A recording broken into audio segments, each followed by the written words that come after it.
Hey, you guys, I can't believe we are in the last week of October. If you are doing our 10 pounds down in the 10th month challenge, I want you to ask yourself, how am I doing? Have I moved forward this month? Even if you haven't lost the 10 pounds, but you've lost something or you've gotten better at your habits, that is a win. We're moving forward through the holidays. That's what it's all about. Now, last week I gave you guys a challenge, myself included, that I've been doing the 2 miles a day challenge.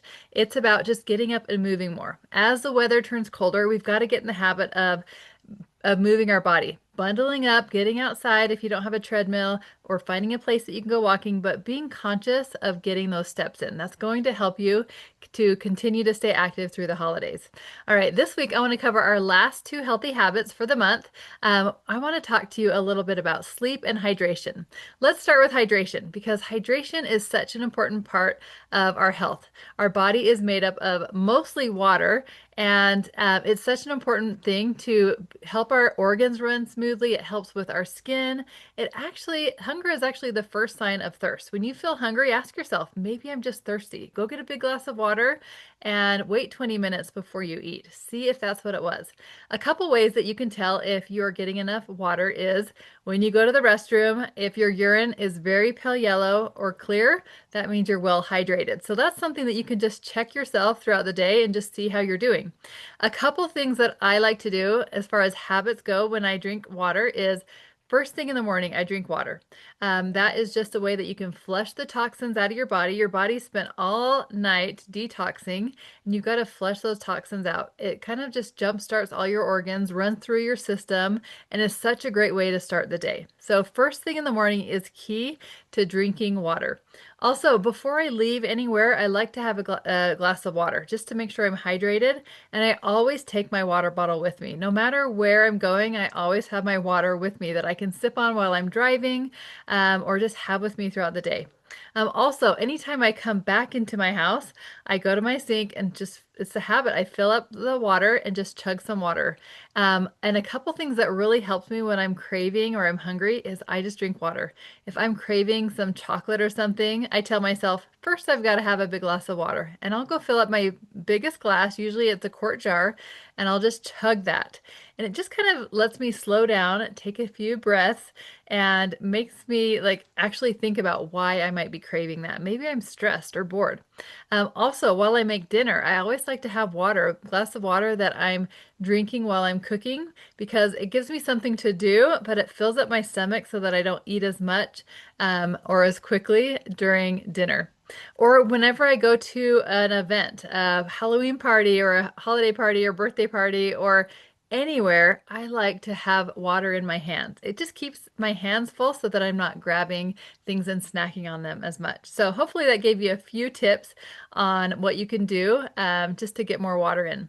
The second thing I want to talk to you is about sleep. Sleep is actually a secret weapon for weight loss. It's actually when your body breaks down the most fat when you're sleeping.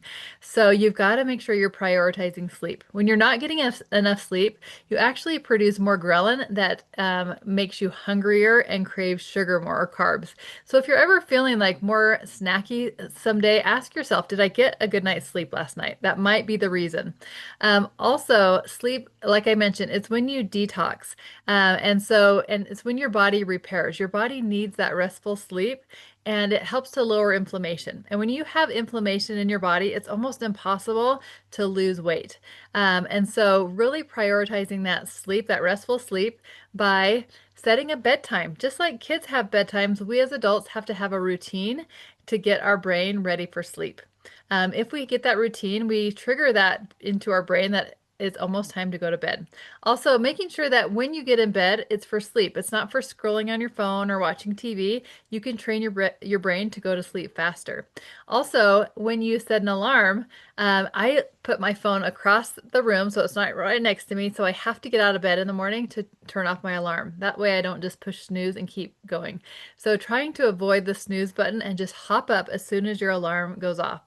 And women need about 7 to 8 hours of restful sleep. Men are pretty similar. So ask yourself, how much sleep am I getting? So I have two challenges for you this week as we end this month. Number one, I want you to practice getting a glass of water first thing in the morning. I like to set a glass right next to my bed. It's just a habit. Whenever I get out of bed, I pick up the water, I walk to the bathroom, and just chug it right over the sink. So get used to just chugging a big glass of water first thing in the morning. That's such a good habit.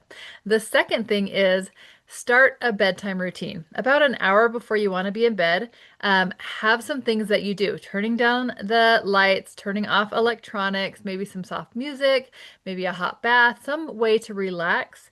And write down the things that you need to get done the next day so you're not laying in bed thinking of all the things that you need to do the next day. Also, keeping your room cool and dark really helps you to get better sleep. So pick something that you can do with your sleep to incorporate into your bedtime routine and get your water in earlier in the day so you're not up several times in the night using the restroom. So those are my challenges for you. I look forward to hearing how the month went and setting some new goals to go into November. All right, have a great week.